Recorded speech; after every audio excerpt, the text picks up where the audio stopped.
हमारे भैया बाबू लोग हमारे झिनकुआ के पप्पा गए हैं बम्बई, तो बहुत याद आवत है हमारे झिनकुआ के पप्पा का। तनी फोन कई कला बतवाई अपने रजाऊ से, पता नहीं कहीं जैसा है हमारे सैया खात पियत हैं कि नहीं। हम तो उनके चक्कर में न पानी छोड़ दे ही दादा, तनिका भूख प्यास नहीं लागत हमारे, हम बिना हमारे सैया के।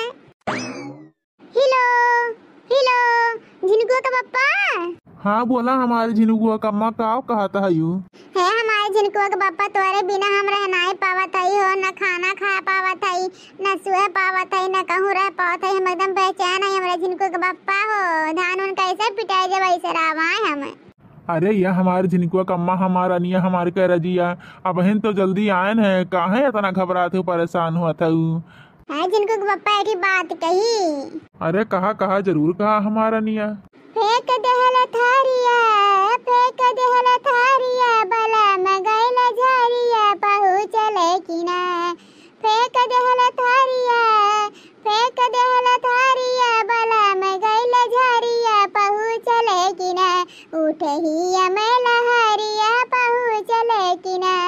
उठही में लहरिया, पहुँचले कि ना। फेंक देहल थारिया, बला मगैल झारिया, पहुँचले कि ना। उठैया में लहरिया, पहुँचले कि ना। आसमन करेला बिहान हम जाई, नात केहू दूसरे से बातिया पढ़ाई। आन पढ़ जान लेना, आन पढ़ जान लेना, करिया अछरिया, पहुँचले कि ना।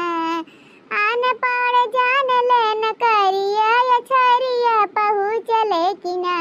उठही में लहरिया, पहुँचले कि ना।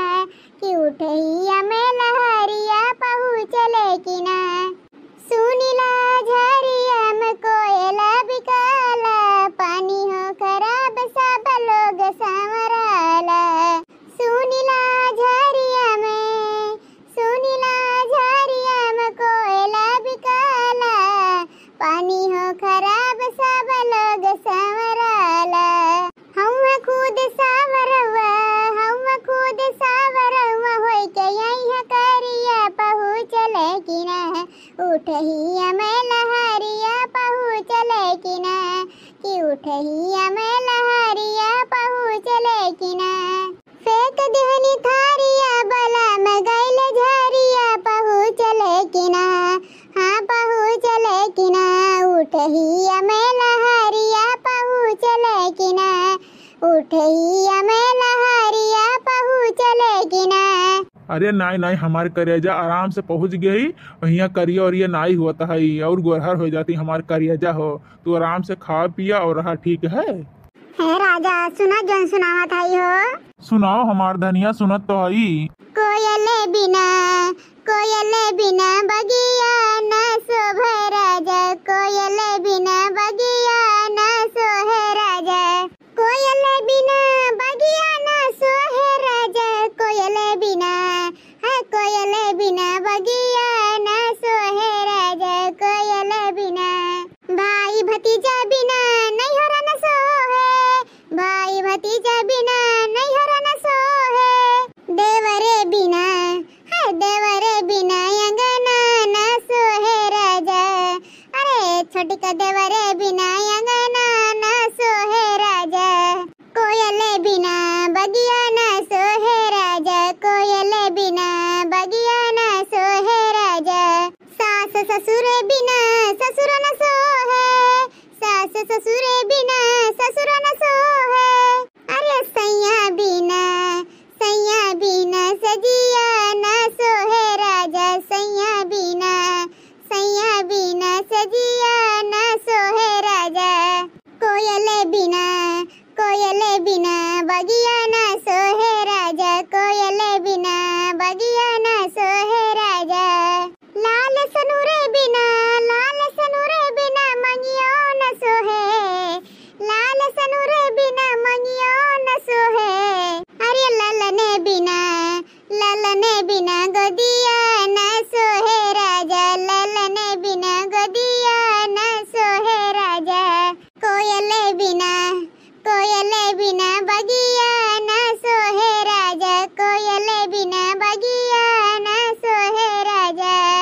अरे दादा, अरे हमारे जिनको का अम्मा हो, तो हमसे कितना प्यार करा तू हमारे जिनको का अम्मा हो। अब हम यहाँ रह ना ही पाए तुम्हारे बिना जिनको का अम्मा, अब जल्द से जल्द आवत ही तुम्हारे लगे। हाँ सही में हमारे जिनको के पापा सही में आ जाबो तू। अरे हाँ, हमार करियाजा हमार धनिया अब जरूर है तुम्हारे लगे। तुमको जिनको के पापा तुमको। अच्छा ये करियाजा, अब रखो, अब जाते ही काम करे ना हमार धनिया, संजय का फिर बतुआवा जाई। ठीक बाटे, जिनको के पापा रखा था तब। सुनो भैया बाबू लोग, अपने जिनको के पापा के मनाई ले ना, हमारे जिनको के पापा जल्द से जल्द आई। तो भैया बाबू लोग, हमारे वीडियो कैसे लग, वीडियो अच्छा लगे तो वीडियो लाइक कर दे। ऐसे ही रोज कॉमेडी वीडियो आप सबके पास पहुंचा करी।